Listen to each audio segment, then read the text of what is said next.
जय श्रीराम. श्री समर्थ सद्गुरू ब्रह्मचैतन्य महाराज गोंदवलेकर यांची प्रवचने. 13 फेब्रुवारी. आजचा विषय नामाचे त्रिकालाबाधित श्रेष्ठत्व. नाम हे सच्चिदानंद स्वरूप आहे. शुद्ध परमात्म्य स्वरूपाच्या अगदी अगदी जवळ कुणी असेल तर ते फक्त नामच होय. नाम हे चिन्मय असल्यामुळे त्याचा आनंद ओसंडून येतो आणि ही सृष्टी तयार होते.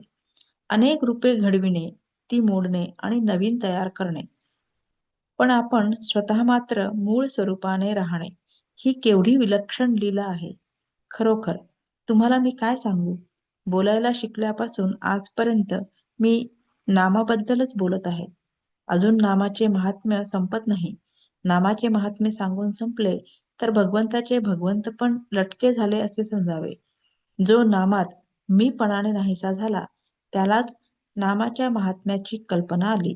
असा पुरुष नामाविषयी मौन तरी धरील, कारण त्याचे महात्म्य कोणालाच सांगता येणार नाही, किंवा शेवटच्या श्वासापर्यंत नामाचे महात्म्यच सांगत राहील, कारण ते कितीही सांगितले तरी संपणार नाही आणि कितीही ऐकले तरी तृप्ती होणार नाही.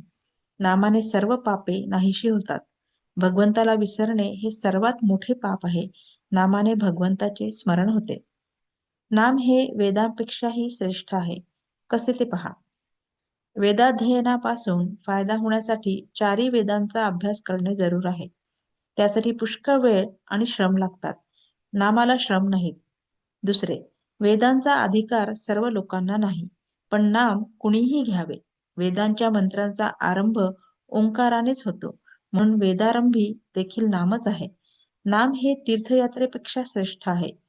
अंतरंगामध्ये बदल होण्यासाठी यात्रा करायची असते, पण त्याला श्रम, पैसा, प्रकृती वगैरे गोष्टी अनुकूल असाव्या लागतात. नाम हे घर बसल्या अंतरंग बदलण्याचा अनुभव आणून देते. पंढरपूरला जाऊन नाम घेण्याचे जर न शिकला तर जाणे व्यर्थ गेले म्हणावे. नाम घ्यावे अशी बुद्धी होण्यासाठीच तिथे जाणे जरूर आहे. नाम हे सर्व सत्कर्मांचा राजा आहे. सत म्हणजे भगवंत. त्याच्याकडे नेणारे जे कर्म तेच सत्कर्म. इतर कर्मे आडवळणाने भगवंताकडे नेतात.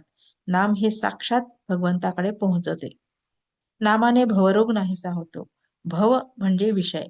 विषयांची आसक्ती असणे हा सर्व रोगांचा पाया आहे. नाम घेतल्याने भगवंताकडे प्रेम लागते आणि इतर ठिकाणची आसक्ती सुटते.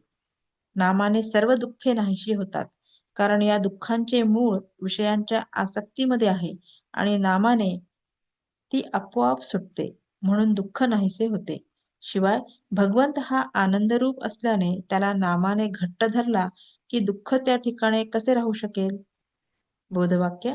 प्रत्येक मनुष्याने भगवंताचे नाम घ्यावे, त्याचे ध्यान करावे, त्याच्या स्मरणात राहावे आणि आपल्या जन्माचे सार्थक करून घ्यावे. जय श्रीराम.